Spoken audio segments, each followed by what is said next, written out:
Jason Oxman, President and CEO of the Information Technology Industry Council, which represents the world's most innovative tech companies, is with us now. Jason, thank you so much for joining us this Friday. We saw that the United States' tariff policy went into effect on Wednesday, and some of those tariffs have already been paused, depending on what country we're talking about. But how is this shifting tariff policy impacting American consumers? Well, I think the concern here is that the trade policy needs to focus on a long-term strategic goal of entering into actual trade agreements. And that's where we hope the president will be focused moving forward. Look, 95% of the world's consumers live outside of the U.S. So for the economic success of American companies, having access to global markets is incredibly important. So if we can move forward to entering into trade deals with our partners around the world, that'll be great for U.S. manufacturing, great for U.S. innovation, great for U.S. job creation. Let's talk a little bit more about these China tariffs, because those do remain in effect, and they are more than 100% right now. We were kind of reading that in the introduction. The U.S. imports a ton of products from China. Which consumer products will that impact here in the United States, and when do we expect to see those impacts?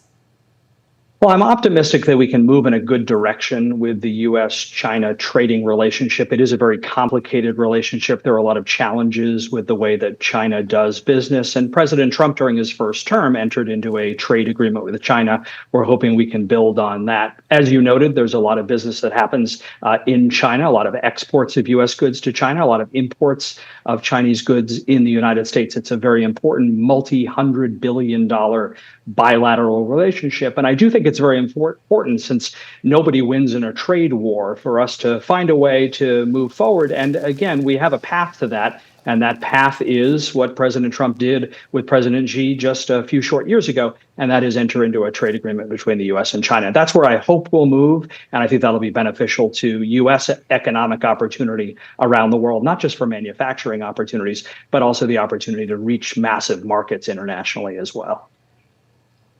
Sure, and we actually heard the White House press secretary. She was pushed about whether President Trump is going to pick up the phone and call Chinese President Xi Jinping anytime soon. It wasn't clear who needs to make the first step here. But while we wait for a potential deal between the U.S. and China, how do these tariffs impact the technological products that we use every day, like our iPhones, which we are hearing may go up in price depending on how long the Chinese tariffs stay in effect? It's an excellent question, because supply chains are global and they are enormously complicated. And at the same time that President Trump is correctly focused on bringing manufacturing to the U.S., we do need to recognize that you can't just build a manufacturing capability overnight, and that there are a lot of elements of those global supply chains, particularly in the technology industry, but really in all industries, that are international in their scope and are simply not available in the United States.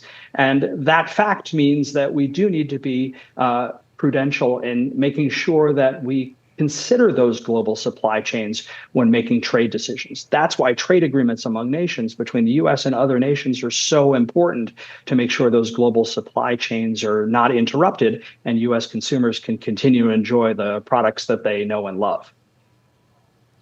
I read something today that more than 90% of consumer electronics are made outside of the United States. So do you expect to see prices on televisions, computers, phones, the new Nintendo consoles? Do you expect to see those prices rise temporarily?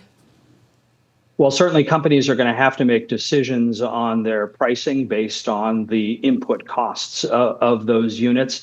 You noted televisions as an example. Televisions have not been manufactured in the United States for many, many decades. And it's a reminder that supply chains are global. And I haven't heard any companies announce that they're going to move television production back to the United States. But I think that's an example of how U.S. consumers benefit from those global supply chains. You've been mentioning and talking about how the global economy is so interconnected. And I wonder if these lower tariffs on imported goods from Europe, because we know that Europe still has some of these tariffs right now, it's a lot less than what China is facing. But could those tariffs have a broader implication for our relationship with European countries if we are still placing tariffs on Europe when they're supposed to be an ally to the United States?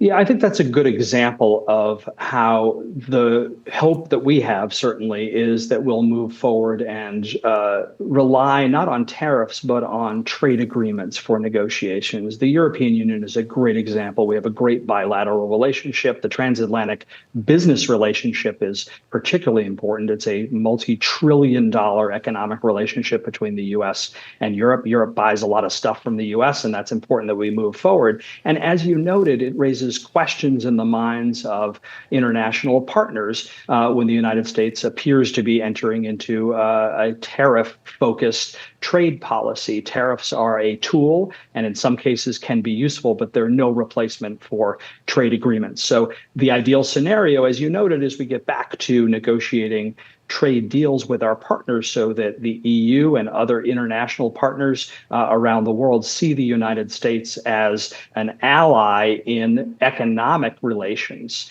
and that US companies have access to those international markets, particularly in the technology industry. If we look at artificial intelligence and data centers, which is a key focus of technology innovation, we want to see those markets continue to grow in the US, and we want to see around the world purchases of US technology from our friends and allies.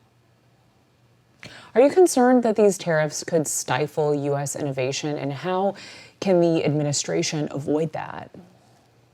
Yeah, tariffs in the long term certainly could stifle innovation. And the reason for that is they impose a trade war on our partners that we don't want to see, because US companies need access to global markets. Again, that 95% of the world's consumers that live outside the US, they need access to US technology and US innovation, and US companies need access to those markets. Tariffs in the short term, it's harder to predict what the impact will be, but we do know that over time, in the long term, if we look back at history, elevated tariffs are a damper on the US economy, they're a damper on US innovation, and we don't want to see that become the long-term strategy of the US. So we're urging the Trump administration to view those tariffs as a short-term tool. And indeed, we've seen the president and his senior team speak about how the imposition and then the pausing of tariffs have been somewhat inspirational to a lot of foreign governments to enter into trade negotiations with the US. We've heard about 75 countries or more asking the US administration to enter into trade negotiations. We're hoping that moves quickly. ITI is very focused on helping the administration move those deals forward to completion. And if we end up there, that will be a very good place for the US economy, for US job creation, for manufacturing and innovation. Well, Jason, thank you for coming on and breaking down this complicated topic, but it will have real world impacts for our viewers, for Americans. So thank you so much for joining us, Jason Oxman, President and CEO of the Information Technology Industry Council. Thank you. Thank you.